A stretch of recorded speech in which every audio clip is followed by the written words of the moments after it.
السلام عليكم ورحمة الله وبركاته. الحمد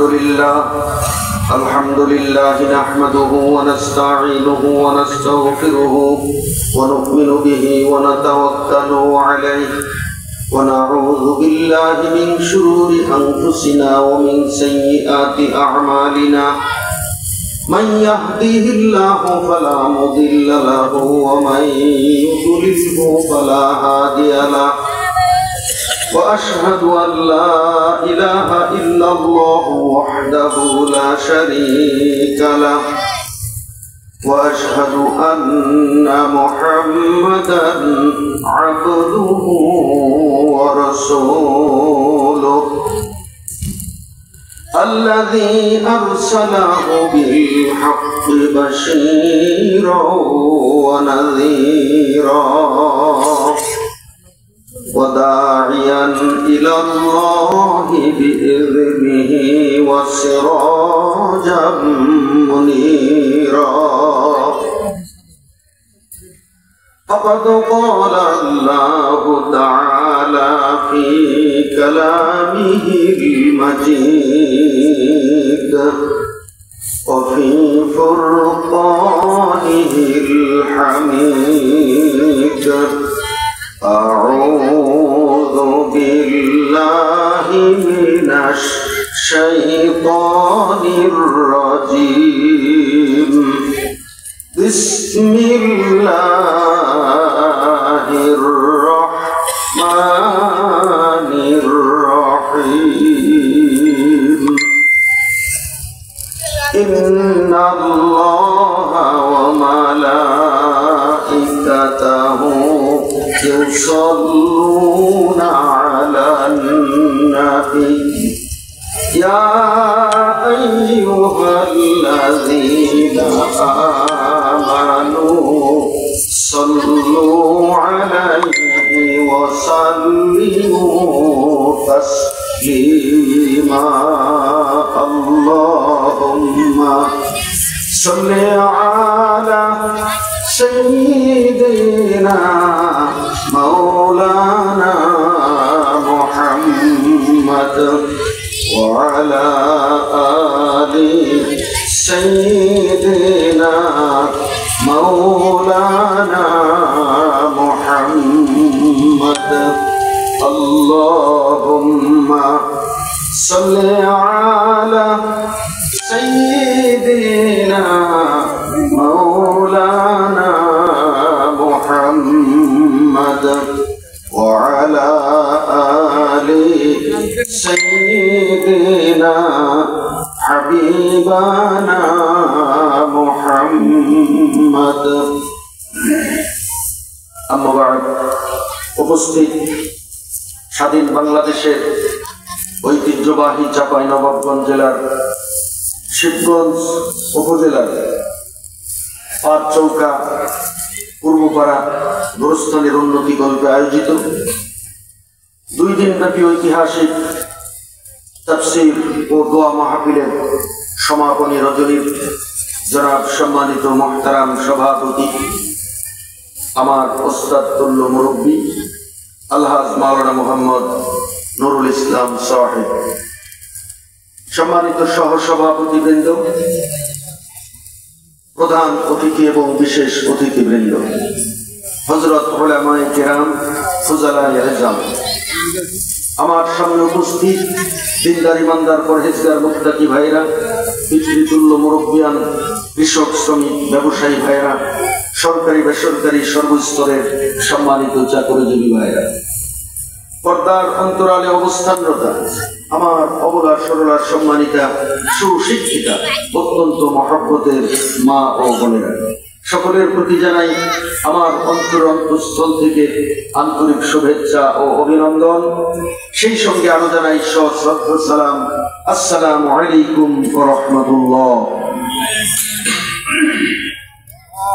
সমস্ত তারিফ ও প্রশংসা সেই মহান আল্লাহ তাআলার দরবারে, যে মহান আল্লাহ তাবারক সুবহানাহু ওয়া তাআলা আমাদেরকে অত্যন্ত ভালোবেসে এই বিশাল এলাকা লক্ষ লক্ষ মানুষের মধ্য থেকে ইলেকশন সিলেকশন করে যাচাই বাছাই করে এই তাফসীরুল কোরআন মাহফিলে বেহেশতের বাগানে এসে বসার সুযোগ করে দিয়েছেন এবং শারীরিক ও মানসিকভাবে সুস্থতা দান করেছেন।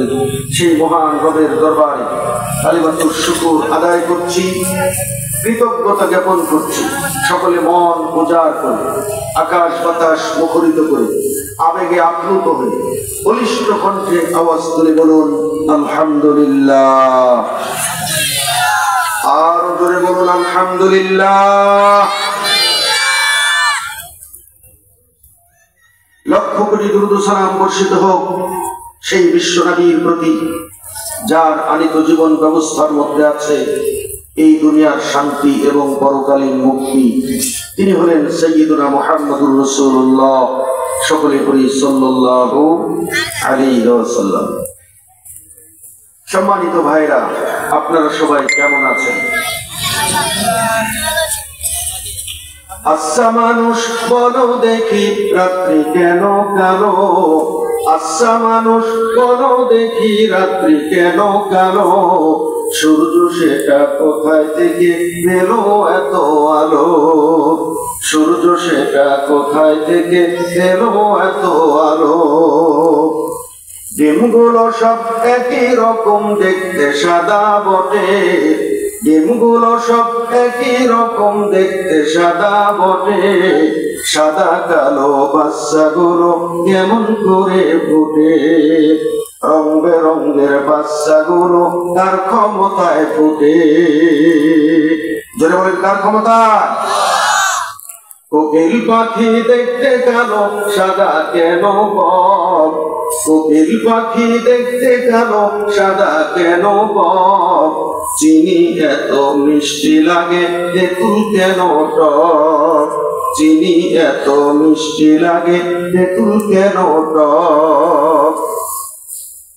ফুলগুলো সব হরেক রকম হলুদ সাদা লাল, ফুলগুলো সব হরেক রকম হলুদ সাদা লাল, মধু এত মিষ্টি লাগে মরিচ কেন ঝাল, এ মধু এত মিষ্টি লাগে মরিচ কেন ঝাল। পশু পাখি কয় না কথা মানুষ কেন কয়, পশু পাখি কয় না কথা মানুষ কেন কয়, আচ্ছা মানুষ বলো এটা কেমন করে হয়, আচ্ছা মানুষ বলো এটা কার ক্ষমতায় হয়। আকাশ পেলাম মাথার উপর ধরায় সমতল, আকাশ পেলাম মাথার উপর ধরায় সমতল, এ চাঁদ সূরজের আলো পেলাম নদী ভরা জল, এ চাঁদ সূরজের আলো পেলাম নদী ভরা জল। কখনো কি ভাবছি এসব কে করেছে দান, কখনো কি ভাবছো এসব কে করেছে দান, সবার মুখে জবাব পেলাম আল্লাহ মেহেরবান, সবার কাছেই জবাব পেলাম আল্লাহ মেহেরবান। ঠিক না? এই জীবন বাঁচার বাতাস পেলাম সবুজ পেলাম কত, এই জীবন বাঁচার বাতাস পেলাম সবুজ পেলাম কত, এই দুনিয়ায় বাঁচতে পেলাম খাবার শত শত, এই দুনিয়ায় বাঁচতে পেলাম খাবার শত শত। কখনো কি ভাবছি এসব কে করেছে দান, কখনো কি ভাবছো এসব কে করেছে দান, সবার মুখে জবাব পেলাম আল্লাহ মেহেরবান, সবার কাছে জবাব পেলাম আল্লাহ মেহেরবান। দিনের পরে রাত আসে ভাই, রাতের পরে দিন, দিনের পরে রাত আসে ভাই, রাতের পরে দিন, সব কিছুরই মালিক হলেন রব্বুল আলামিন, সব কিছুরই মালিক হলেন রব্বুল আলামিন। ঠিক না? লিল্লাহে তাকবীর, লিল্লাহে তাকবীর। সম্মানিত হাজিরিন, এটা কোরআনের মাহফিল। কোরআন শোনার কিছু আদব কায়দা আছে, কথা বলেন ঠিক কিনা? গান শোনার মতো কোরআন শুনলে হবে না। আল্লাহ রাব্বুল আলামিন নিজেই কোরআনে কারীম কেমন করে শুনতে হবে, কিভাবে শুনতে হবে, এই কোরআন শোনার আদব সম্পর্কে আল্লাহ রাব্বুল আলামিন নিজেই কোরআনে কারীমে বলে দিয়েছেন, ওয়া ইযা কুরিআল কুরআনু ফাসতামিউ লাহু ওয়া আনসিতু লাআল্লাকুম তুরহামুন। আল্লাহ রাব্বুল আলামিন বলেন, যখন কোরআন থেকে তেলাওয়াত করা হবে, কোরআন থেকে যখন পাঠ করা হবে, কোরআন থেকে যখন আলোচনা করা হবে, তখন তোমরা গভীর মনোযোগ দিয়ে শুনবে। ফাসতামিউ, তখন তোমরা গভীর মনোযোগ দিয়ে শুনবে, অমনোযোগী থাকা যাবে না, অন্য মনস্ক থাকা যাবে না, বেখেয়াল থাকা যাবে না। তারপরে আল্লাহ রাব্বুল আলামিন 2 নাম্বার আদব সম্পর্কে বলেছেন, ওয়া আনসিতু, এবং তোমরা নীরবতা অবলম্বন করবে, চুপচাপ থাকবে। আল্লাহ রাব্বুল আলামিন বলেন, এই 2টা আদব সহকারে যারা কোরআন শুনবে, যারা গভীর মনোযোগ দিয়ে কোরআন শুনবে এবং চুপচাপ বসে বসে কোরআন শুনবে, আল্লাহ রাব্বুল আলামিন বলেন, যতক্ষণ পর্যন্ত তারা কোরআনে কারীম শুনবে, লাআল্লাকুম তুরহামুন, সম্ভবত তারা আল্লাহর রহমত প্রাপ্ত হয়ে যাবে। সুবহানাল্লাহ, অর্থাৎ তাদের উপরে মুষলধারে বৃষ্টির মতো আল্লাহর রহমত নাজিল হতে থাকবে। জোরে বলেন সুবহানাল্লাহ। আমরা আল্লাহর রহমত চাই না গজব চাই? কথা বলেন, রহমত চাই। তাহলে কোরআনের মাহফিলে রহমত নাজিল হয়। কি নাজিল হয়? রহমত নাজিল হয়। যতক্ষণ পর্যন্ত এই মাহফিলে বসে বসে কোরআনের আলোচনা শুনবেন, আল্লাহর রহমত নাজিল হতে থাকবে। সুবহানাল্লাহ। অথচ এই কোরআনের মাহফিলে সকলের আসার সৌভাগ্য হয় না। কিছু কিছু লোক আছে যাদের কোরআনের কথা শুনলে শরীরে জ্বালা পোড়া করে। কথা বলেন ঠিক কিনা? আমার বন্ধুগণ, মরিচ লাগিয়ে দিবে, কারো শরীরে যদি মরিচ লাগিয়ে দেওয়া হয়, তাহলে যেমনি ভাবে জ্বালা পোড়া করে, ঠিক তেমনি ভাবে কিছু সংখ্যক নামধারী মুসলমান আমাদের দেশে আছে, এরকম কোরআনের হক কথা শুনলে তাদের শরীর জ্বালা পোড়া করে। বিগত দিনে আমরা দেখেছি এক শ্রেণীর মানুষ এই জ্বালা পোড়ার যন্ত্রণা সহ্য করতে না পেরে কোরআনের মাহফিল যাতে না হয় সেই চেষ্টা তারা চালিয়েছে। কথা বলেন ঠিক কিনা? আমার ভাইরা, তো কিন্তু আপনারা এই কোরআনের মাহফিলের আয়োজন করেছেন, অবশ্যই আপনারা কোরআনকে ভালোবাসেন, ঠিক কিনা? এই এলাকার মানুষ কোরআনকে ভালোবাসে, কোরআনকে শ্রদ্ধা করে, কোরআনকে সম্মান করে, কোরআনের প্রতি ভালোবাসা মহব্বত আছে বলেই এই পাঁচ চৌকা পূর্ব করার মানুষগুলো এই কোরআনের মাহফিলের আয়োজন করেছে। কথা বলেন ঠিক কিনা? এই জন্য এই এলাকাবাসীকে আমার পক্ষ থেকে জানাই অসংখ্য ধন্যবাদ, অসংখ্য ধন্যবাদ। আমার ভাইরা, তাহলে মনোযোগ দিয়ে আমরা কোরআন শুনব। ভাইরা আমার, বন্ধুরা আমার, আজকের এই মাহফিল কবরস্থানকে কেন্দ্র করে আজকের এই মাহফিলের আয়োজন করা হয়েছে। তাই কবরস্থান সম্পর্কে আল্লাহ রাব্বুল আলামিন কুরআনুল কারীম একটা সূরা নাযিল করেছেন।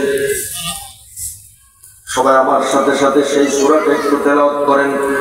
আউযু বিল্লাহি মিনাশ শাইতানির রাজীম। বিসমিল্লাহির রাহমানির রহিম।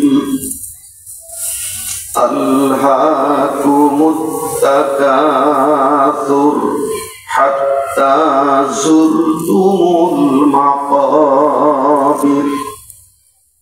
কাল্লা সাওফা তা'লামুনা সুম্মা কাল্লা সাওফা তা'লামুন।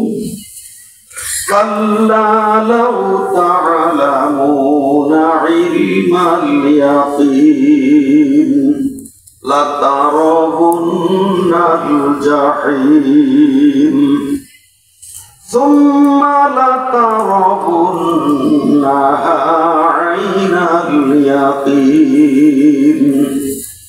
ثم لتسألن يومئذ عن النعيم صدق الله العظيم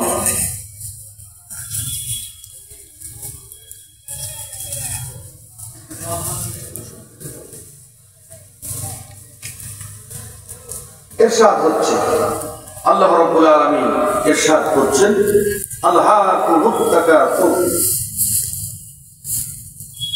সম্পদের প্রাচুর্যতা মানে একে অপর থেকে বেশি বেশি থেকে বেশি সম্পদ কামাই করার প্রতিযোগিতা তোমরা উদাসীন হয়ে আছো তোমাদেরকে উদাসীন করে রেখেছে মোহাচ্ছন্ন করে রেখেছে আকৃষ্ট করে রেখেছে হাত্তা যুক্তুমুল মাকাবির যতক্ষণ না তোমরা কবরস্থানে গিয়ে পৌঁছো যতক্ষণ তোমরা কবরে না যাও ততদিন পর্যন্ত একে অপরের চাইতে বেশি বেশি থেকে বেশি অর্থ সম্পদ কামাই করার প্রতিযোগিতায় তোমরা মোহাচ্ছন্ন হয়ে আছো তোমাদেরকে ব্যস্ত রেখেছে উদাসীন করে রেখেছে কথা বলেন ঠিক ঠিক এই অর্থ সম্পদ কামাই করার প্রতিযোগিতায় আজকে আমরা উদাসীন আমাদেরকে আল্লাহ রাব্বুল আলামিন কেন সৃষ্টি করেছেন আল্লাহ রাব্বুল আলামিন আমাদের সৃষ্টি সম্পর্কে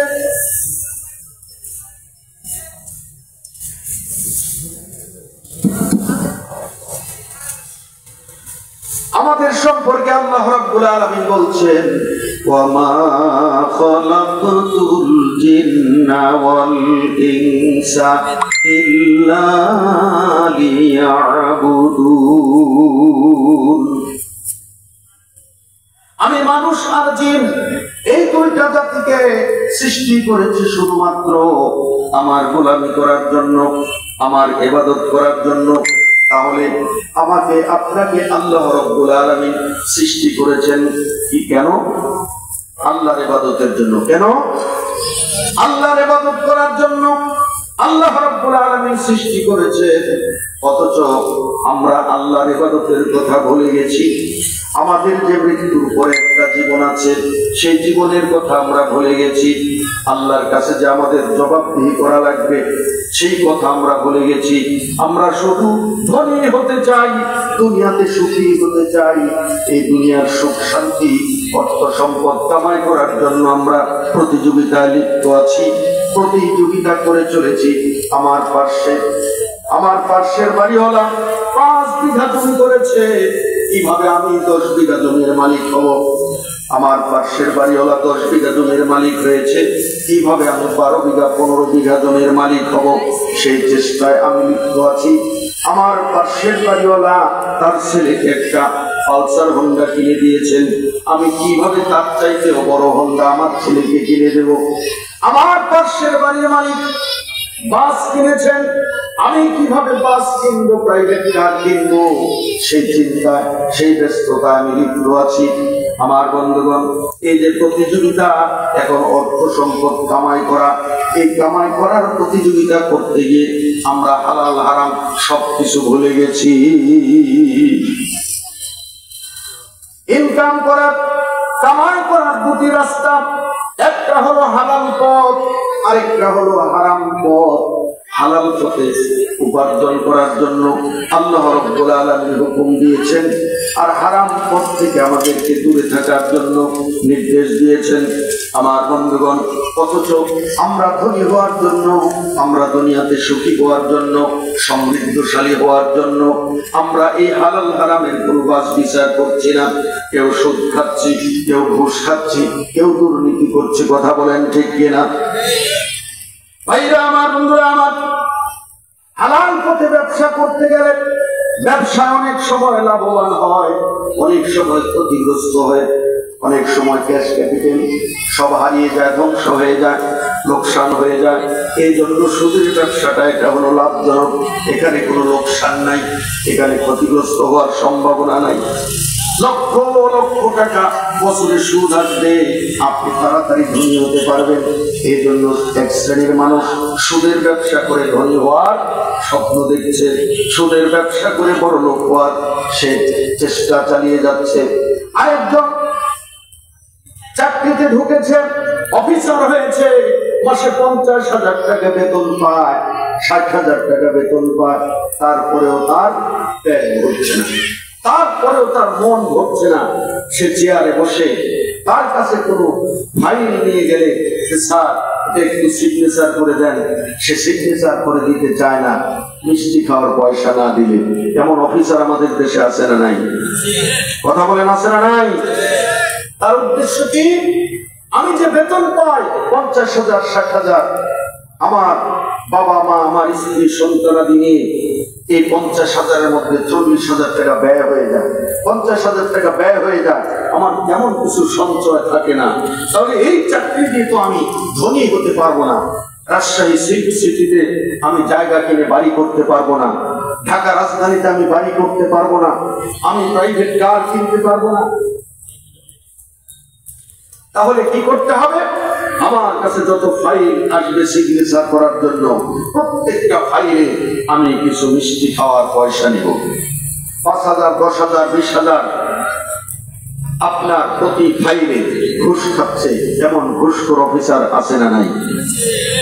এমন কি দেখবেন, এই যে কবরস্থান, কবরস্থানের জন্য 1 টন চাউল দিয়েছে, 2 টন গম দিয়েছে, এইটাও ডিও পাস করানোর জন্য, এইটা উপজেলা থেকে তুলে আনার জন্য আপনি যখন যাবেন, সেই জায়গাতেও এই অফিসারেরা ঘুষ না খেয়ে সিগনেচার করে দেয় না। কথা বলেন ঠিক কিনা?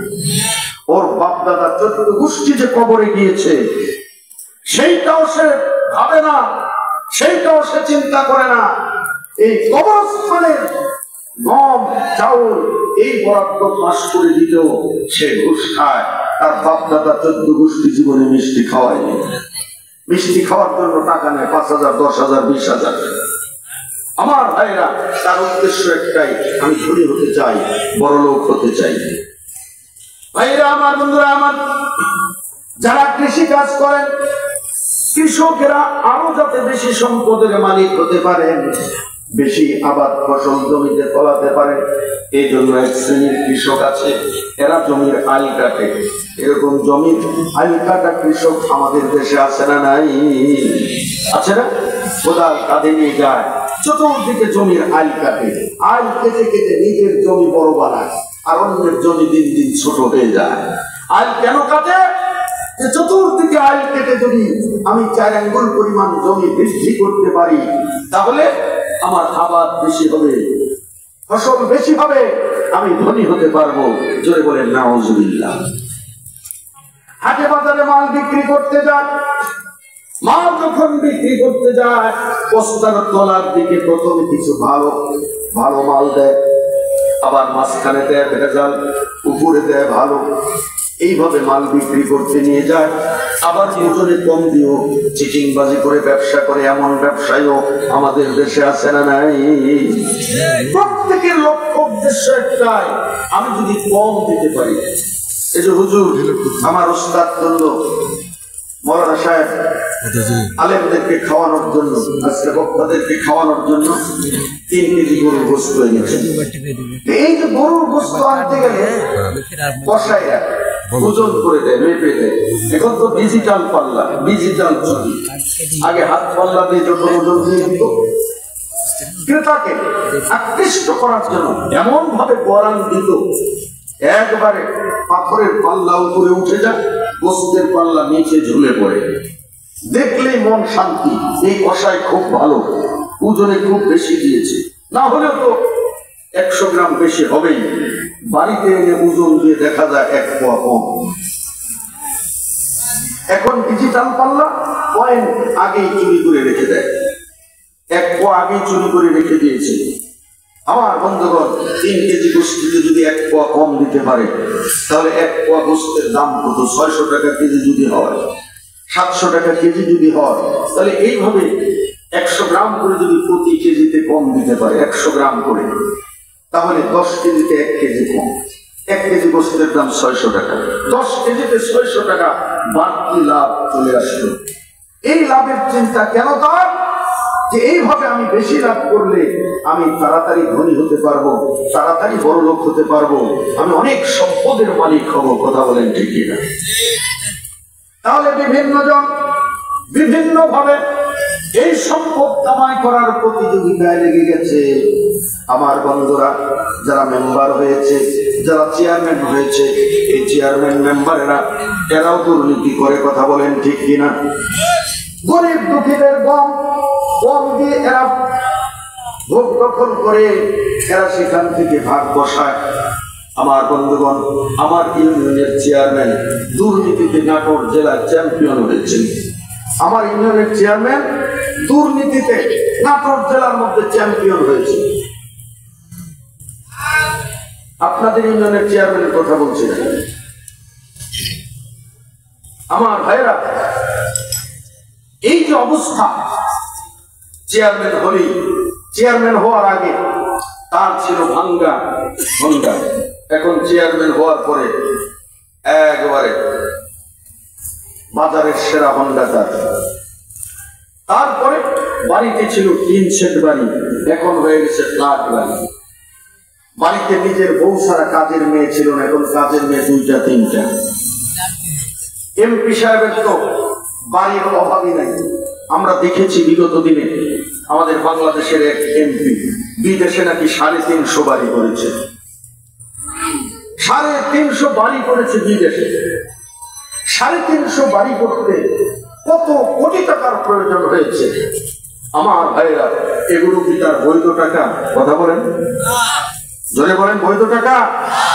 পিকে হালদার একাই 12,500 কোটি টাকা নিয়ে গেছে। এগুলো কি বৈধ টাকা? তাহলে উদ্দেশ্য কি? আমার বন্ধুগণ, আমি সম্পদশালী হতে চাই, আমি ধনী হতে চাই, 5 চৌকার সবচাইতে বড় লোক আমি হতে চাই। আমার বন্ধুগণ, এই যে সম্পদ কামাই করার প্রতিযোগিতা, সম্পদ কামাই করার প্রতিযোগিতা আজকে আমরা লেগে আছি। এই সম্পদ কামাই করার প্রতিযোগিতা করতে গিয়ে আমরা ঠিক মতো নামাজ পড়ার সময় পাই না, রমজান মাসে রোজা রাখা আমাদের হয় না, আমরা যাকাত দেই না, আমরা কুরবানি দেই নাম ঠোকানোর জন্য। এলাকার সবচেয়ে বড় কুরবানি আমি দেই, আবার অনেকে দেয় না। কুরবানির সময় আসলেই কৃপণতা করে, কুরবানির সময় আসলেই বিভিন্ন বাহানা দেখায়। এই বিপদে আছে ভাই, এই সমস্যা আছে ভাই, কুরবানি এবার দেওয়া হলো না। এরকম ধনীও আছে। কথা বলেন, আছে না? কুরবানি আসলে অভাব দেখা দেয়, সমস্যা দেখা দেয়। ভাইরা আমার, বন্ধুরা আমার, তাহলে এইভাবে যে আমরা শুধু সম্পদ জমা করার প্রতিযোগিতায় আমরা লেগে আছি, সম্পদ কামাই করার প্রতিযোগিতায় আমরা লিপ্ত আছি। আমরা যে আমাদের আসল উদ্দেশ্যের কথা ভুলে আছি। আল্লাহ পাক বলেছেন, আমি মানুষ আর জিন সৃষ্টি করেছি শুধুমাত্র আমার ইবাদত করার জন্য। অথচ আমরা সেই ইবাদতের কথা ভুলে গেছি, সেই ইবাদতের কথা ভুলে আছি। আমরা নামাজ পড়তে চাই না, অথচ দাবি করি আমি কি মুসলমান না? নামাজ না পড়তে পারি, আমার ঈমান ঠিক আছে, এরকম কথা বলে না কিছু কিছু লোক। নামাজ পড়ে না, অথচ দোকানপাটে চাই স্টলে বসে বসে বড় বড় বলিয়া ওড়ায়, বলে নামাজ না পড়তে পারি, আমার ঈমান ঠিক আছে। ফকিহ আবুল্লাহ সমরকন্দি রাহিমাহুল্লাহ, উনি তামবিহুল গাফিলিন কিতাবে একটা ঘটনা উল্লেখ করেছেন। সেখানে লিখেছেন, এক ব্যক্তি ইবলিস শয়তানের সাথে দেখা হয়েছে।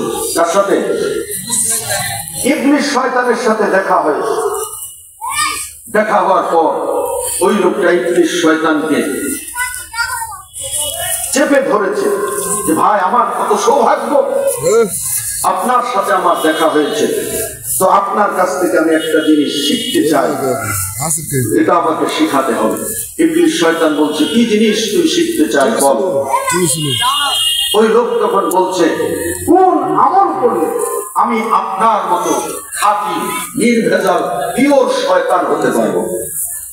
কোন আমল করলে আমিও আপনার মতো নির্ভেজাল খাঁটি শয়তান হতে পারবো? সে আমলটা আমাকে শিখিয়ে দেন। ইবলিস শয়তান তো একবারে রেগে অগ্নিশর্মা, বলিস কি বেয়াদব কোথাকার, জীবনে কত মানুষের সাথে আমার দেখা হলো, কেউ এমন দাবি করেনি, তুই আমার মতো শয়তান হতে চাস, দূর হয়ে যা আমার সামনে থেকে। তো ওই লোক বলতেছে যে ভাই আসলে আমি আপনার মতো পিওর খাঁটি শয়তান হতে চাই, আমলটা আমাকে শিখাতে হবে। ইবলিস শয়তান বলছে তাহলে শোন, তুই যদি আমার মতো পিওর খাঁটি নির্ভেজাল শয়তান হতে চাস, তোকে দুইটা আমল করতে হবে। কয়টা আমল? দুইটা আমল করা লাগবে। এক নম্বর আমল হলো, দেখ আল্লাহ রাব্বুল আলামিন আদম আলাইহিস সালাতু ওয়াস সালামকে সৃষ্টি করার পর যখন সমস্ত ফেরেশতাদেরকে হুকুম দিয়েছিল আদমকে সিজদা করার জন্য, সবাই সেদিন আদম আলাইহিস সালাতু ওয়াস সালামকে সিজদা করেছিল। আর যারা আল্লাহর হুকুমে আদমকে সিজদা দিয়েছিল কেউ শয়তান হতে পারে নাই। শুধুমাত্র আমি আল্লাহর হুকুম অমান্য করে আদম আলাইহিস সালাতু ওয়াস সালামকে সিজদা করা থেকে বিরত ছিলাম, দূরে ছিলাম। এই জন্য একমাত্র আমি শয়তান হতে পেরেছি। আমিও যদি আল্লাহর হুকুমে আদমকে সিজদা করতাম তাহলে আমিও শয়তান হতে পারতাম না। তাই তুই যদি আমার মতো খাঁটি পিওর নির্ভেজাল শয়তান হতে চাস, তাহলে এক নাম্বার আমল হলো আল্লাহকে সিজদা করা যাবে না, আল্লাহকে সিজদা করা বাদ দিতে হবে। আল্লাহকে সিজদা করা বাদ দিতে হবে। তবে এই সিজদা রোজার মধ্যে সিজদা নাই। সুবহ সাদিকের পূর্বে আপনি সাহারি খাবেন, সূর্যাস্তের পরে ইফতার করবেন, রোজা হয়ে যাবে। আপনি হজ করতে যাবেন, আরাফাতে অবস্থান করবেন, মুজদালিফায় অবস্থান করবেন, মিনা ময়দানে যাবেন, সাফা মারওয়া সাই করবেন, কাবা ঘর তাওয়াফ করবেন, কুরবানি দিবেন, আপনার হজ হয়ে যাবে। হজের মধ্যে সিজদা নাই, যাকাতের মধ্যে সিজদা নাই, রোজার মধ্যে সিজদা নাই, কুরবানির মধ্যে সিজদা নাই, জিকির আজগারে সিজদা নাই, কোনো ইবাদতে সিজদা নাই। সিজদা আছে শুধুমাত্র নামাজের মধ্যে। কথা বলেন ঠিক কিনা? নামাজ পড়তে গেলে আল্লাহু আকবার বলে আল্লাহকে সিজদা দিতে হয়। কথা বলেন ঠিক কিনা? তাহলে ইবলিস শয়তান বলতেছে, তুই যেহেতু আমার মতো খাঁটি নির্ভেজাল পিওর শয়তান হতে চাস, তাহলে এক নম্বর আমল হলো আল্লাহকে সিজদা করা বাদ দিতে হবে। অর্থাৎ যেহেতু একমাত্র নামাজের মধ্যে সিজদা আছে, এই নামাজ পড়া বাদ দিতে হবে। তাহলে তুই আমার মতো শয়তান হয়ে যাবি। এটা হলো এক নম্বর আমল শয়তান হওয়ার জন্য। আমরা কি শয়তান হয়ে মরতে চাই? জোরে বলেন, শয়তান হয়ে মরতে চাই? তাহলে নামাজ পড়তে হবে না বাদ দিতে হবে? নামাজ পড়তে হবে। অথচ এই নামাজ পড়ে না, আবার বলার ঝোঁকায় বলে যে নামাজ না পড়তে পারি, আমার ঈমান ঠিক আছে। আরে বেয়াদব, তোর ঈমান আসলো কোথা থেকে? রাসূল হাদিসে বলেছেন যে অক্ষমত নামাজ পড়া ফরজ। যে ব্যক্তি নামাজ পড়ে না তার ঈমান থাকতে পারে? কথা বলেন ভাইরা আমার, বন্ধুরা আমার। তাহলে ইবলিস শয়তান নিজে বলেছেন, তুই যদি আমার মতো খাঁটি শয়তান হতে চাস তাহলে নামাজ পড়া বাদ দেওয়া লাগবে।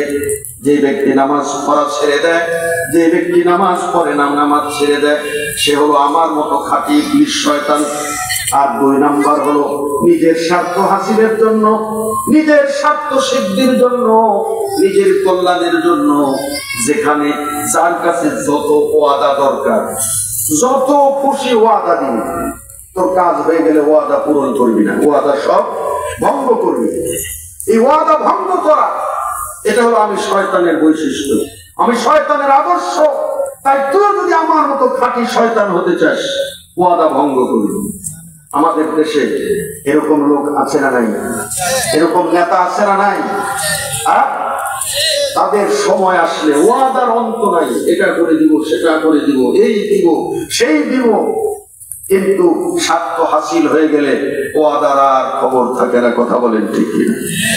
তাহলে যেই লোকটা নামাজ ছেড়ে দিয়েছে আর ওয়াদা ভঙ্গ করে, জনগণের কাছে ওয়াদা দিয়ে প্রতারণা করে, এই লোকগুলো হলো খাঁটি ইবলিস শয়তান, এতে কোনো সন্দেহ নাই। কথা বলেন ঠিক কিনা? তাহলে আমরা শয়তান হয়ে মরতে চাই না তো নাকি? তাহলে নামাজ পড়বো তো ইনশাআল্লাহ। কারা কারা আর নামাজ কাজা করবেন না আল্লাহকে হাত তুলে দেখেন। লিল্লাহে তাকবীর, লিল্লাহে তাকবীর। নামাজ আছে যেখানে, নামাজ আছে যেখানে, দুর্নীতি আছে যেখানে, লিল্লাহে তাকবীর। ভাইরা আমার, বন্ধুরা আমার, যাই হোক, আল্লাহ রাব্বুল আলামিন সূরা তাকাসুরের ভিতরে বলে দিলেন, আল্লাহকুমুত তাকাসুর হাত্তা যুরতুমুল মাকাবির। সম্পদ কামাই করার প্রতিযোগিতা, একে অপর থেকে বেশি সম্পদ কামাই করার প্রতিযোগিতায় তোমরা মহাচ্ছন্ন হয়ে আছো। এই সম্পদ কামাই করার প্রতিযোগিতা তোমাদেরকে উদাসীন করে রেখেছে, উদাসীন করে রাখে, গাফেল করে রাখে, ভুলায় রাখে।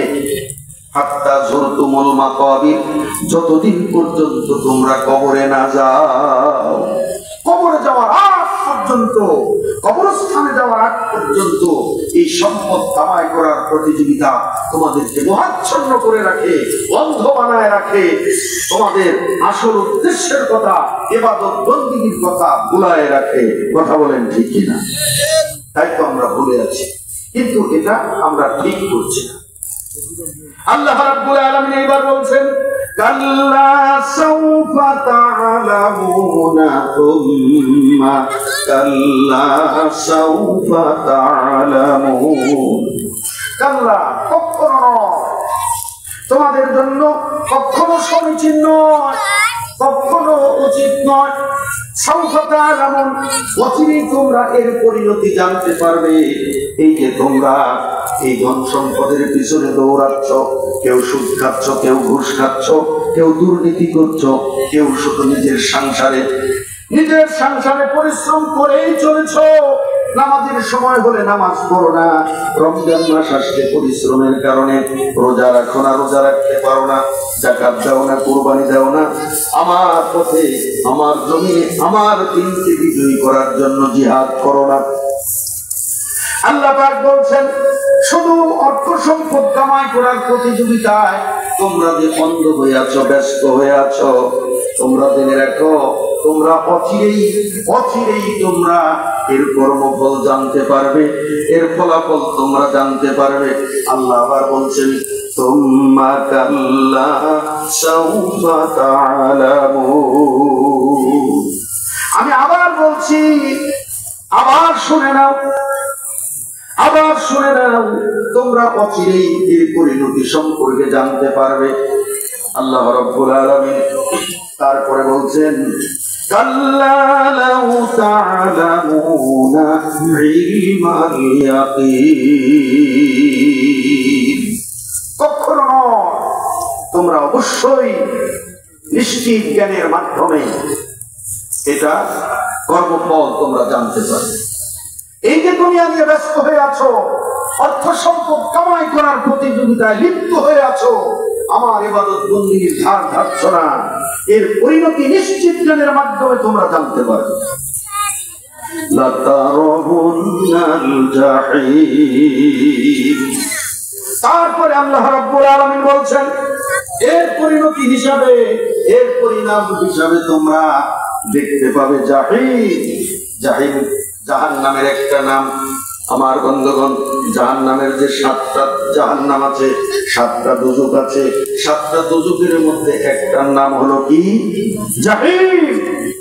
আল্লাহ পাক বলছেন, এই যে দুনিয়া নিয়ে তোমরা ব্যস্ত, কে কার থেকে বড় লোক হবে, কিভাবে দুনিয়াতে সুখী হবে, কিভাবে দুনিয়াতে দালান বাড়ি ঘর করবে, কিভাবে বাড়ি করবে, কিভাবে গাড়ি করবে, এই সমস্ত হস্ত সম্পদ কামাই করা নিয়ে ব্যস্ত আছো। এর পরিণতি হিসাবে তোমরা দেখতে পাবে জাহান্নাম। এর পরিণতি হিসাবে তোমরা জাহান্নাম দেখতে পাবে। সেই জাহান্নাম নিয়ে আমরা কি একটু ভেবে চিন্তে দেখেছি? জাহান্নাম কত কঠিন হবে, জাহান্নাম কাহাকে বলে? হাদিস শরীফে এসেছে, বিশ্বনবী মুহাম্মদুর রাসূলুল্লাহ সাল্লাল্লাহু আলাইহি ওয়াসাল্লাম হাদিস শরীফে ইরশাদ করেছেন যে দুনিয়ার জমিন থেকে প্রথম আকাশের দূরত্ব হলো 500 বছরের রাস্তা। কত বছরের রাস্তা? 500 বছরের রাস্তা। দুনিয়ার জমিন থেকে প্রথম আকাশের দূরত্ব 500 বছরের রাস্তা। আল্লাহ রাসূল বলেছেন, দুনিয়ার প্রথম আকাশ থেকে যদি মানুষের মাথার খুলির মতো এক খণ্ড পাথর, মানুষের মাথার খুলিটা যত বড়, এত বড় এক খণ্ড পাথর যদি দুনিয়ার প্রথম আকাশ থেকে সন্ধ্যাবেলা ছেড়ে দেওয়া হয়, সকাল হওয়ার আগে ওই পাথরটা দুনিয়ার জমিনে এসে পৌঁছে যাবে। আর যদি সকালবেলা ছেড়ে দেওয়া হয়, সন্ধ্যা হওয়ার আগেই ওই পাথরটা দুনিয়াতে এসে পৌঁছে যাবে। তাহলে সময় লাগবে মাত্র 12 ঘন্টা। 500 বছরের রাস্তা অতিক্রম করে পাথরটা দুনিয়াতে পৌঁছতে মাত্র সময় লাগবে 12 ঘন্টা। অথচ আল্লাহর নবী বলেছেন জাহান্নাম এত গভীর হবে, এত গভীর হবে জাহান্নাম। আল্লাহর রাসূল বলেছেন জাহান্নামের উপর থেকে যদি এই পাথরটা ছেড়ে দেওয়া হয়, তাহলে দিনের পর দিন, রাতের পর রাত, মাসের পর মাস, বছরের পর বছর এই পাথরটা নিচের দিকে নামতেই থাকবে, নিচের দিকে নামতেই থাকবে। 40 বছর পার হয়ে যাবে, তবু ওই পাথরটা জাহান্নামের তলদেশে গিয়ে পৌঁছতে পারবে না। 40 বছর পর্যন্ত এই পাথর নিচে নামতেই থাকবে, নামতেই থাকবে। আমার ভাইরা, 40 বছর শেষ হয়ে যাবে, এই পাথর জাহান্নামের তলায় গিয়ে পৌঁছবে না। তাহলে জাহান্নাম কত গভীর, কত গভীর সেই জাহান্নাম। সেই জাহান্নামে কি আপনারা যেতে চান? কথা বলেন ভাইরা আমার, বন্ধুরা আমার। এই জাহান্নামে যখন নিক্ষেপ করা হবে, তিরমিজি শরীফের হাদিস, বিশ্বনবী মুহাম্মদুর রাসূলুল্লাহ সাল্লাল্লাহু আলাইহি ওয়াসাল্লাম ইরশাদ করেছেন জাহান্নামীদের বডিটাকে এত বড় বানায় দেওয়া হবে, এত বড় বিশাল বডি বানায় দেওয়া হবে। আল্লাহর নবী বলেছেন যে ওই লোকটার বসতে যে জায়গার প্রয়োজন হবে মক্কা থেকে মদিনা পর্যন্ত, মক্কা থেকে মদিনা 460 কিলোমিটার। কত কিলোমিটার? 460 কিলোমিটার রাস্তা। এই 460 কিলোমিটার জায়গা লাগবে তার বসার জন্য। তার পাছাটা হবে এত মোটা, তার পাছাটা এত ওসার হবে, এত মোটা হবে তার বডি। তার শরীরের চামড়া, তিরমিজি শরীফে এসেছে আল্লাহর নবী বলেছেন জাহান্নামীদের শরীরের চামড়া মোটা হবে 42 গজ। 42 গজ পুরু হবে, 42 গজ মোটা হবে শুধু শরীরের চামড়া। 42 গজ মানে হলো 84 হাত। 84 হাত মোটা হবে শুধু শরীরের চামড়া। এত মোটা চামড়া বানানো হবে আমার বন্ধুগণ, এত মোটা, এত লম্বা। আমার ভাইরা, জাহান্নামীদেরকে এত লম্বা বানানো হবে। এক হাদিসে এসেছে আল্লাহর নবী বলেছেন এই যে কাঁধ থেকে কানের লতি পর্যন্ত, কাঁধ থেকে কানের লতি পর্যন্ত মাঝখানের দূরত্ব হবে 700 বছরের রাস্তা। আমার বন্ধুগণ, তাফসীরের মধ্যে পড়েছি, আমার বন্ধুগণ এত লম্বা বডি বানায়, এত মোটা দেহ বানায়, তাদেরকে জাহান্নামে নিক্ষেপ করা হবে। আমার বন্ধুগণ, সেই জাহান্নামের কথা আল্লাহ পাক এখানে বলছেন যারা দুনিয়াতে শুধু অর্থ সম্পদ কামাই করার প্রতিযোগিতায় লিপ্ত হয়ে আছো, সম্পদ কামাই করা নিয়ে ব্যস্ত আছো, আল্লাহর ইবাদতের কথা তোমাদের মনে নাই, আল্লাহর ইবাদত করার সময় তোমরা পাচ্ছ না, তোমরা জেনে রাখো এর পরিণতি হিসাবে তোমরা দেখতে পাবে সেই জাহান্নাম। আমার বন্ধুগণ, সেই জাহান্নামীদেরকে কি খেতে দেওয়া হবে? আল্লাহ রাব্বুল আলামিন বলেন, আযালিকা খায়রুন নুজুলান আম শাজারাতুস সাক্কুম ইন্না জাআলনাহা ফিতনাতান লিয-যালিমিন। আল্লাহ রাব্বুল আলামিন বললেন, তাদের আপ্যায়নের জন্য কি এটাই শ্রেষ্ঠ না? জাক্কুম বৃক্ষ আল্লাহ পাক বলছেন শাজারাতুজ জাক্কুম, তাদেরকে খাওয়ানোর জন্য। তারা তো দুনিয়াতে দুর্নীতি লুটপাট করে ভালো ভালো আঙ্গুর, ফল, কমলা লেবু, আপেল, বেদেনা এইগুলো খেয়েছিল। দুর্নীতির টাকা দিয়ে, ঘুষের টাকা দিয়ে, সুদের টাকা দিয়ে এগুলো ভালো ভালো তারা খেয়েছিল। আল্লাহ পাক বলছেন যে জাহান্নামে তাদের আপ্যায়নের জন্য এটাই শ্রেষ্ঠ। জাক্কুম বৃক্ষ, চতুর্দিকে কাটা, চারদিকে কাটাওয়ালা ফল তাদেরকে খেতে দেওয়া হবে। জাক্কুম বৃক্ষ তাদেরকে খেতে দেওয়া হবে, যেটাতে শুধু কাটায় ভরা। এটা চিবোতেও পারবে না, কাটা ফুটবে। এটা না চিবিয়ে গিলতেও পারবে না, গলায় কাটা বিদ্ধ হয়ে যাবে। আমরা কি এই জাক্কুম বৃক্ষ খেতে চাই নাকি? কথা বলেন। তাহলে কি জাহান্নামে যেতে চাই? আমার ভাইয়া, আল্লাহ রাব্বুল আলামিন তারপরে আবার বলছেন, ইন্নাহা শাজারাতুন তাখরুজু ফি আসলিল জাহিম তালউহা কাআন্নাহু রুউসুশ শায়াতিন। এই বৃক্ষ উৎপন্ন হয় জাহান্নামের তলদেশ থেকে। এই জাক্কুম বৃক্ষের জন্ম হয় জাহান্নামের একবারে তলদেশ থেকে। তার মর্চা যেন শয়তানের মাথার মতো।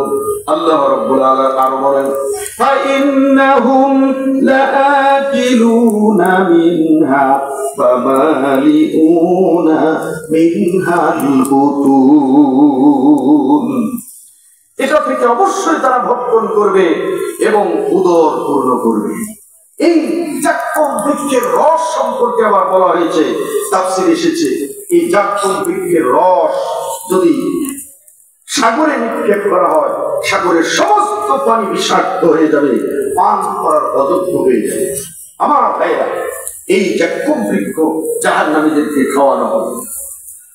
ভাইরা আমার, বন্ধুরা আমার, আল্লাহ রাব্বুল আলামিন আরো বলেন, সুম্মা ইন্না লাহুম আলাইহা লাশাওবাম মিন হামিম সুম্মা ইন্না মারজিআহুম লা ইলাল জাহিম।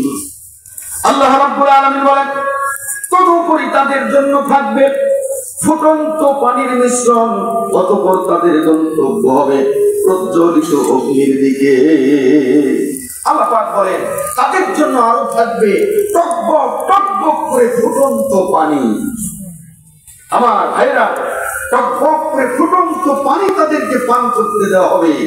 আরে এই পানি তারা পান করবে, আর তাদের গন্তব্য হবে, তাদের ঠিকানা হবে।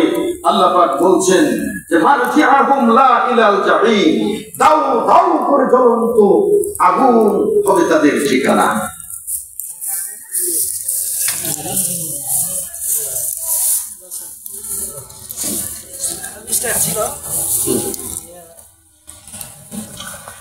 ভাইরা আমার, বন্ধুরা আমার, তাহলে কত কঠিন হবে সেই জাহান্নাম, জাহান্নামের সেই খাদ্য। আমার ভাইরা, আমার বন্ধুগণ, তারপরে জাহান্নামীদের পোশাক কেমন হবে? আল্লাহ রাব্বুল আলামিন বলেন, ফাল্লাযীনা কাফারু কুত্তিআত লাহুম সিয়াবুম মিন নার ইউসাব্বু মিন ফাওকি রুউসিহিমুল হামীম। আল্লাহ পাক বলেন, যারা কুফরি করে তাদের জন্য প্রস্তুত করা হয়েছে আগুনের পোশাক। যারা কুফরি করে, যারা আল্লাহর আয়াতকে অস্বীকার করে, যারা আল্লাহর ইবাদত বন্দেগীকে অস্বীকার করে, যারা কুফরি করে, তাদের জন্য প্রস্তুত করা হয়েছে, তাদের জন্য তৈরি করা হয়েছে আগুনের পোশাক। তাদের মাথার উপর ঢেলে দেওয়া হবে ফুটন্ত পানি। নাউযুবিল্লাহ।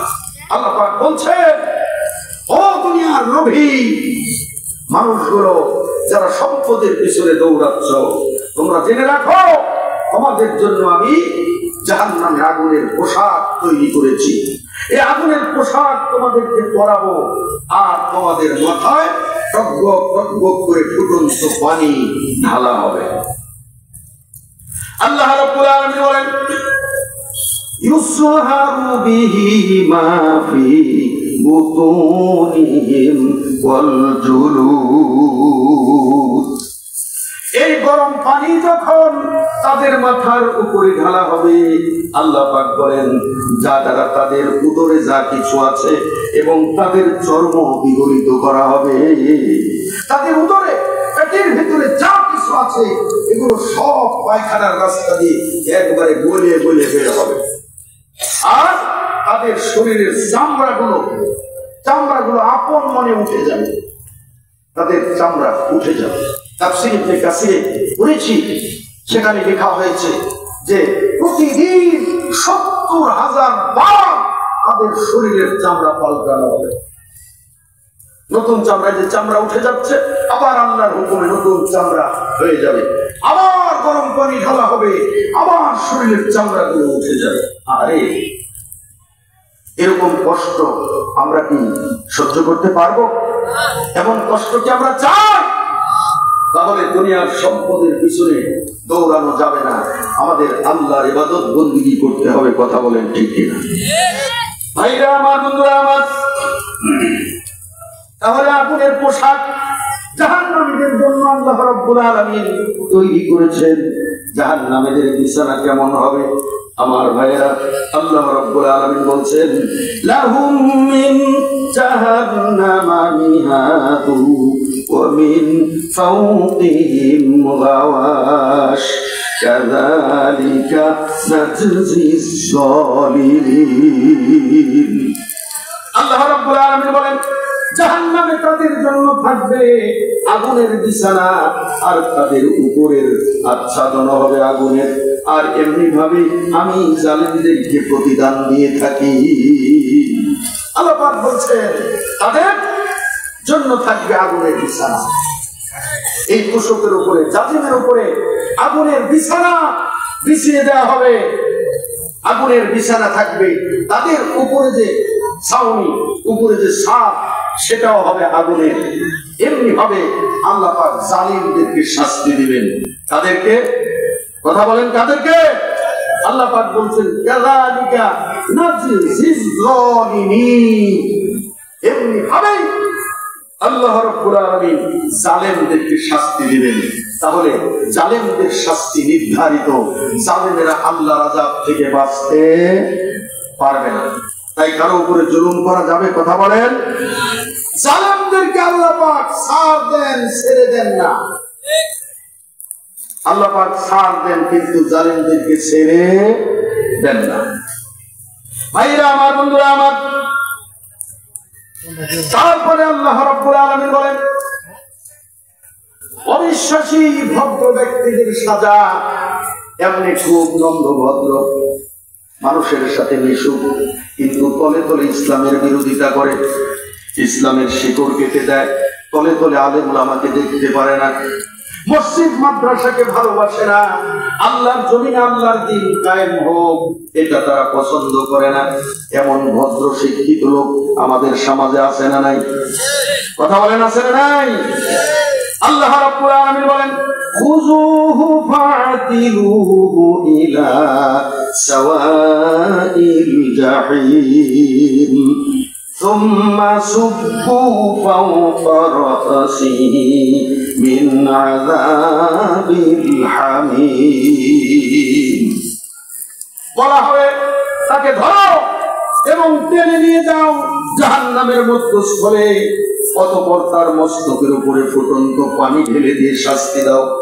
আল্লাহ রাব্বুল আলামিন বলেন, যুক ইন্নাকা আনতাল আজিজুল কারীম ইন্না হাযা মা কুনতুম বিহি তামতারুন।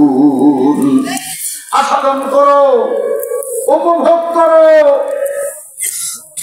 তুমি তো ছিলে সম্মানিত, তুমি তো দুনিয়াতে ছিলে সম্মানিত। তুমি ছিলে চেয়ারম্যান, তুমি ছিলে উপজেলা চেয়ারম্যান, তুমি ছিলে এমপি, তুমি ছিলে মন্ত্রী, তুমি ছিলে প্রধানমন্ত্রী, তুমি ছিলে খাদ্যমন্ত্রী, তুমি ছিলে ডিসি, তুমি ছিলে এসপি।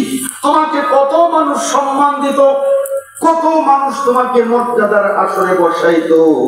আল্লাহ পাক সেটাই বলছেন যে আনতাল আজিজুল কারীম, তুমি ছিলে সম্মানিত, অভিজাত, পরাক্রমশালী, অনেক ক্ষমতাধর এবং ভদ্র। এটা তো ওটাই যেই বিষয়ে তোমরা সন্দেহ করো। আসসালামু আলাইকুম।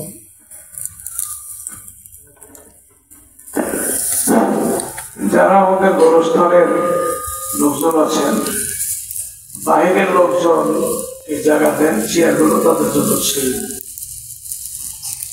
গোরস্থানের যারা লোকজন আছেন তারা বাইরের লোকজন। ভাইরা আমার, বন্ধুরা আমার, তাহলে সম্মানিত অভিজাত তাদেরকে আল্লাহ রাব্বুল আলামিন ফেরেশতাদেরকে হুকুম দিবেন, লোক তাদেরকে ধরো, তাদেরকে পাকড়াও করো, তাদেরকে নিয়ে যাও জাহান্নামের মধ্যস্থলে, তাদেরকে জাহান্নামের মধ্যস্থলে নিয়ে যাও। তাদের জন্য কঠিন শাস্তির ব্যবস্থা আছে। তাই দুনিয়ার সম্মান আপনি পরকালে সম্মানিত হতে পারবেন না। দুনিয়াতে সম্মানিত হলেই পরকালে সম্মানিত হবেন এমনটি নয়। তাই দুনিয়ার অর্থ সম্পদ আমরা যে কামাই করছি, এটা হালাল পথে কামাই করতে হবে। কথা বলেন ঠিক কিনা? আল্লাহর নবী বলেছেন, কঠিন হাসরের ময়দান যেদিন কায়েম হয়ে যাবে, এই কঠিন হাসরের ময়দানে আল্লাহ রাব্বুল আলামিন প্রত্যেকটা বান্দাকে 5টা প্রশ্ন করবেন।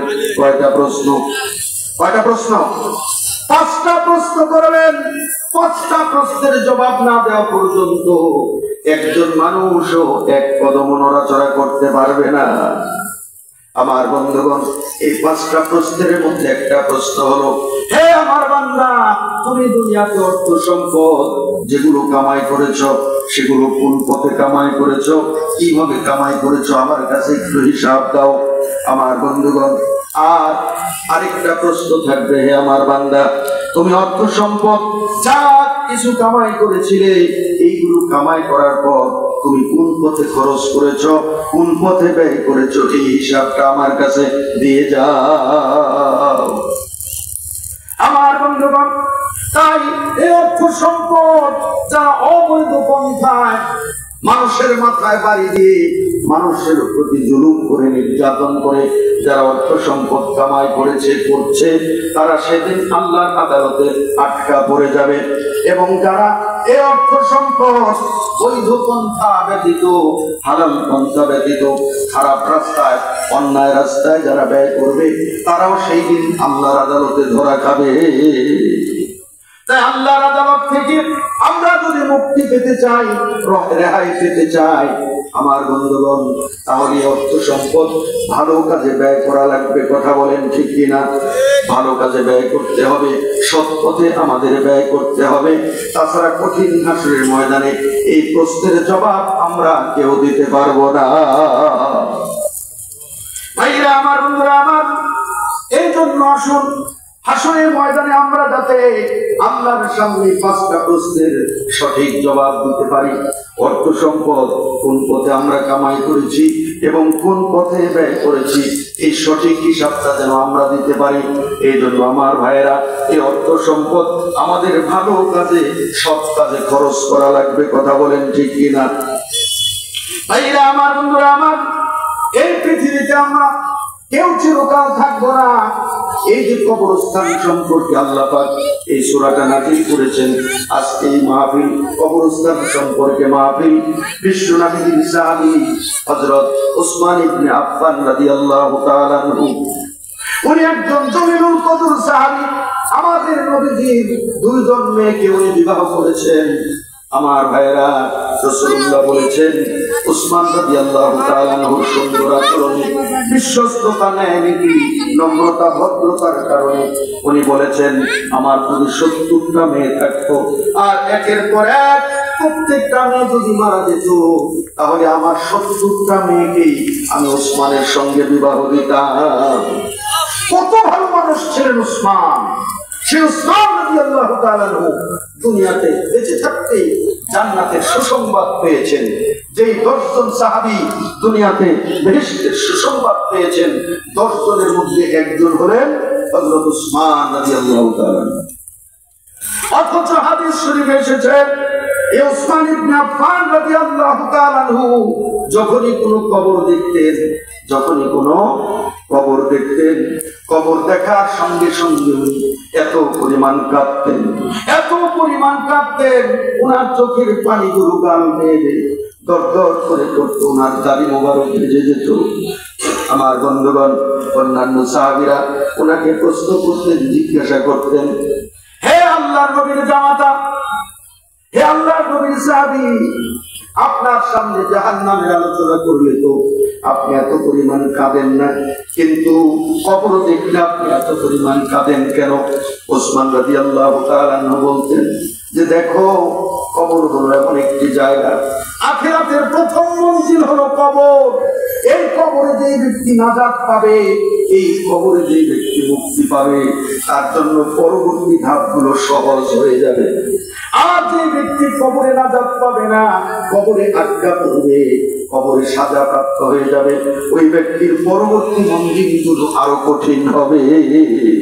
এই জন্য কবর দেখলে আমি বেশি বেশি কাঁদি।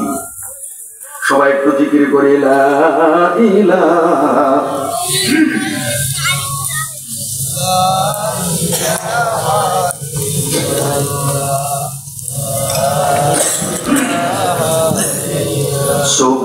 সুবহানাল্লাহ ওয়ালহামদুলিল্লাহ লা ইলাহা